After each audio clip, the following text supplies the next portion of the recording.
Let's sit down to my favorite bar. Been rocking for 21 years so far. The Green Turtle gonna have some. Welcome to the original Green Turtle in Ocean City, a neighborhood favorite with a mouth-watering menu, the best bar in town, a huge game room, plus the apparel and gift shop. There's nothing like the original Green Turtle in Ocean City. Let's sit down to the turtle again tonight, yeah. Welcome to the Comfort Inn Gold Coast. Conveniently located just 1 block from the beach and adjacent to shopping at the Gold Coast Mall and the movie theater. Newly renovated and open year-round with a marvelous bayfront view. Visit us on the web at comfortgoldcoast.com and see our hot deals and great golf packages, or simply call our direct reservation line to plan your stay. Ocean City, Maryland is the hottest golf destination on the East Coast, and it's just a short drive away. With 17 championship golf courses designed by legends of the game, greats like Jack Nicklaus, Robert Trent Jones, Arthur Hills, and Pete Dye have changed the coastal landscape here. When you pair coastal golf with exciting nightlife, excellent dining, 10 miles of white sandy beach, and a world-famous boardwalk, it's no wonder why great golf is just the beginning in Ocean City, Maryland. Plan and book your next golf getaway today by visiting oceancitygolf.com or by calling 800-4OC-GOLF. All right, we're back Monday Night Live, the original Green Turtles Ravens Wrap Show. Ravens lose 44. Give yourselves a hand.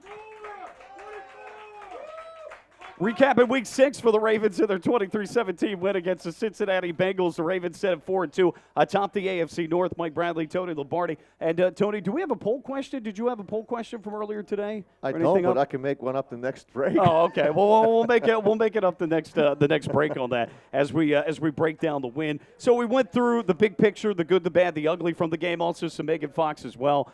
We had to throw in there with some of the statistical, historic marks that were made. But let's go back to Lamar Jackson for a second. He rushed for over 150 yards. He did have over 200 yards passing. That was a game you talked about. They said, hey, Lamar, we're going to rely on you heavily this week. We get back to the conversation, though, and you talked about this last week in one of your blogs, though. You don't want to hold a guy back that's got that kind of talent, and you see him on the field and what he does, but they cannot ask him to do that on a week-in, week-out basis. And you know, you kind of wonder at some point, where do you draw the line with him? Because ultimately, like I said, you got to develop him to a certain degree to be a pocket passer. Well, I think he's getting better as a pocket passer, and I think you're seeing that happen game by game.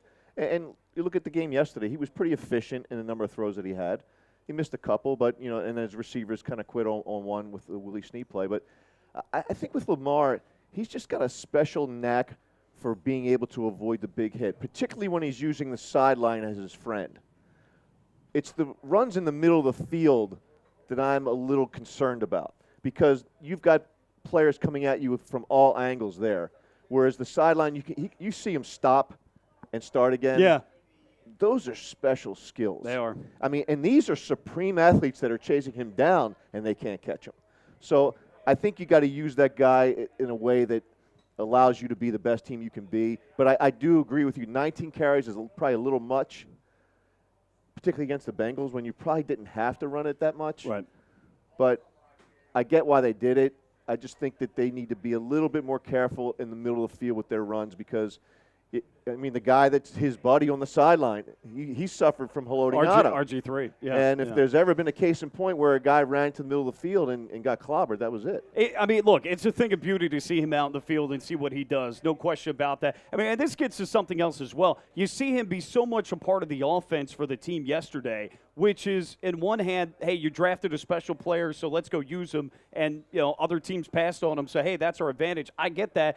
But then at the same time, if you lose him, what happens then to the offense? And that's where you want – and I know this is a building year, but you want to make sure that if you do have an RG3 or Trace McSorley coming to the game, that they've got pieces around them that they can rely on that can also produce. And when you're relying on this guy so heavily, you feel like, right, if he's lost, man, that offense goes right down the you-know-what.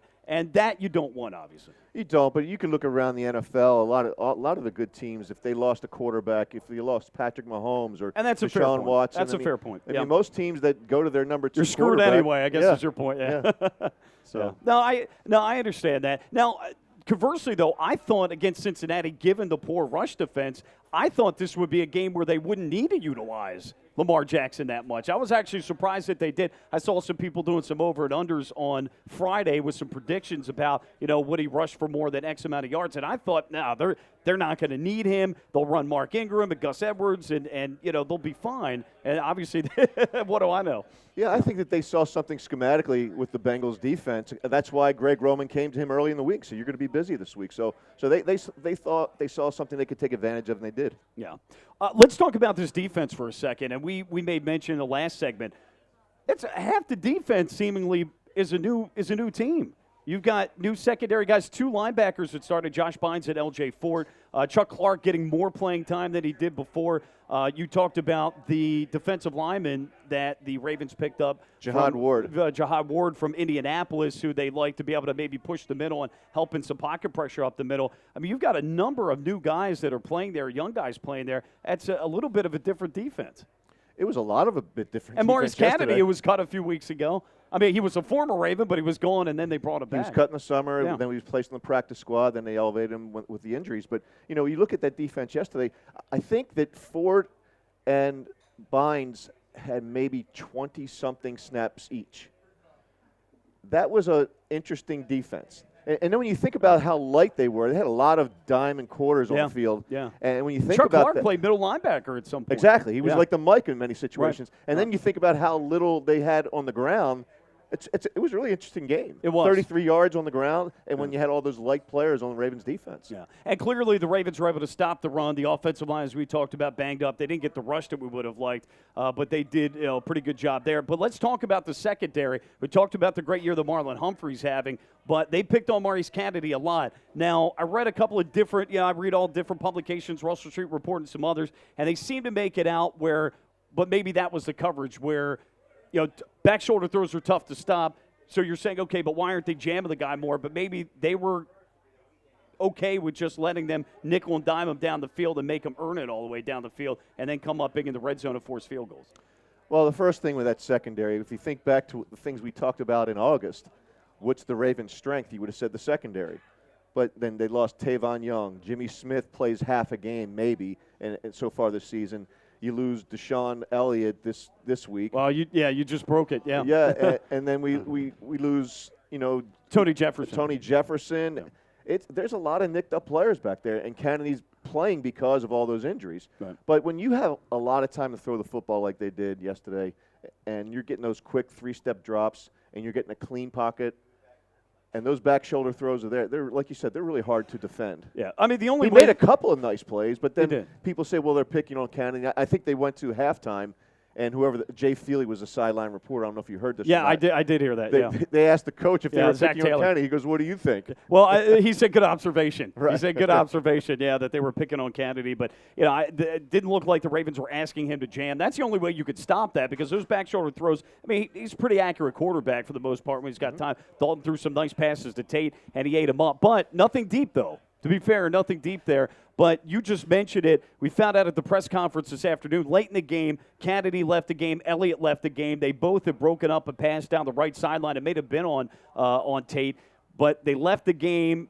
John Harbaugh didn't say a lot, but that they were dealing with some injuries at the end of the game, but didn't have all the info. Today at the press conference, after Anquan Bolden's press conference retiring as a Raven, the question was asked about the injuries, and he said, Deshaun Elliott is likely out for the year with a knee injury, and that's another big blow at the safety position. It is because Deshaun Elliott is a guy who I thought, looking at him during training camp, he had a unique ability to combine ranginess with he could bring it too. He can lay the wood. And I think when you got a guy like that playing alongside Earl Thomas, he would have been able to free up about $7 million in cap space next year because Tony Jefferson, I think he's played his last down as a Raven. Probably so. I mean, that's the brutal, hard facts of the NFL. That's the business that they're in. So when you think about that, now they don't have a body of work that maybe Deshaun Elliott would have shown this year. Now he's gone for the season. But I thought it was interesting when they asked John Harbaugh about that he's usually really perturbed about injuries and talking about injuries.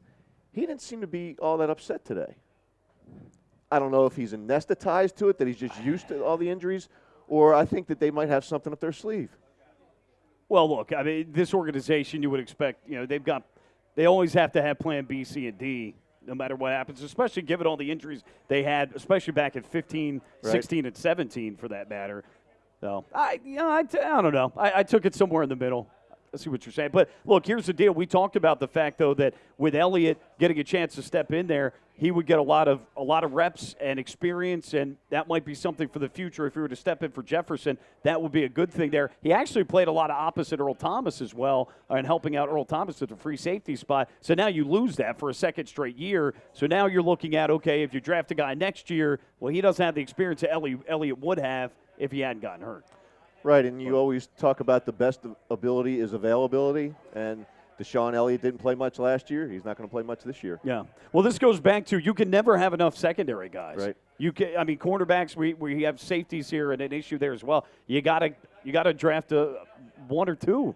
Almost seems like each draft you gotta do that. And they seem to bring in these undrafted free agents all the time to play that position because it's numbers, safety and numbers, no pun intended. But you look at it time and time again. Ozzy's said it for years. You can never have enough good cornerbacks, and they just must be the nature of the position, Mike, because they seem to get hurt a lot. Well, two things that come out of this. Anthony Levine is a guy that's kind of disappeared on this roster. We've talked about him a lot. We like the job he's done when he's in there. I guess he's been relegated more to special teams, but he's a guy that I like that could be a tweener there, a safety, maybe playing a linebacker position in certain packages.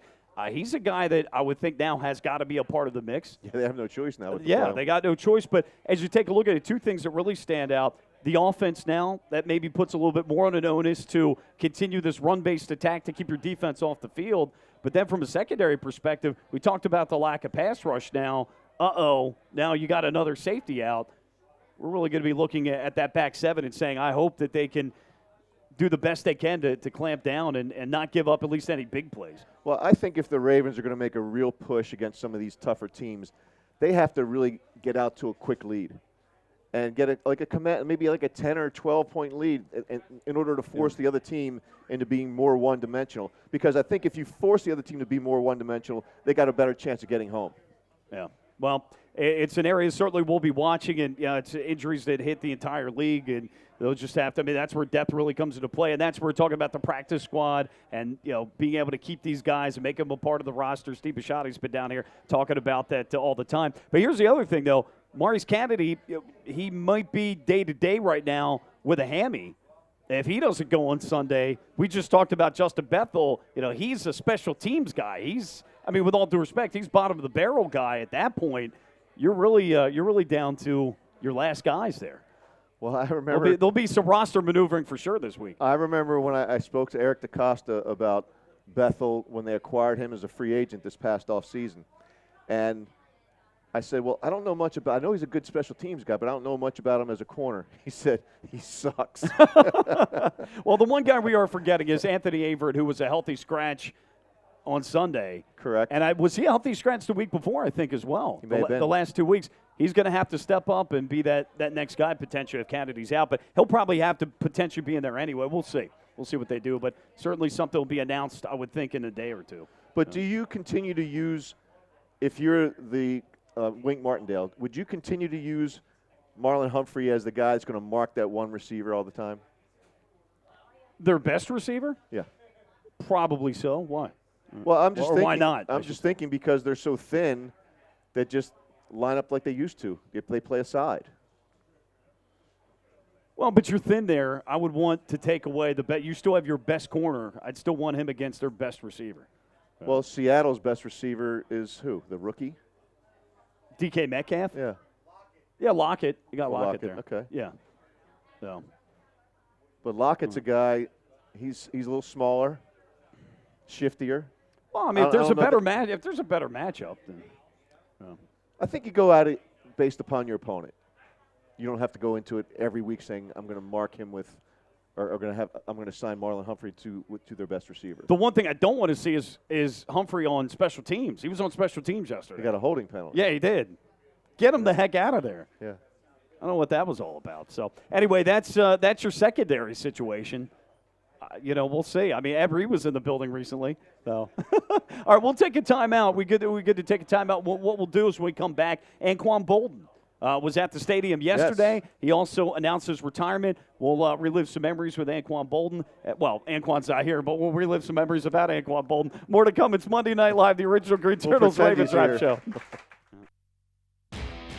It's time to go Toyota with the best resale value of any brand, again for the third year in a row.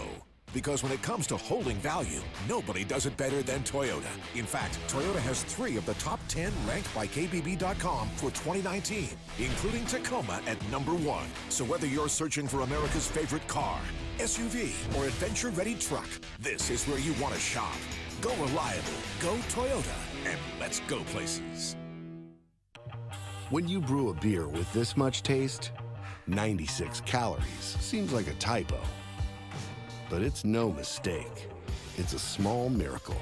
What are you holding? Miller Lite. Hold true. JC Tickets provides first-class trips to Ravens road games, including airfare, 4-star hotels, game tickets, and cocktail parties. We also help provide great seating locations to all Ravens home games. JC Tickets, where the games begin. Visit us at jctickets.net.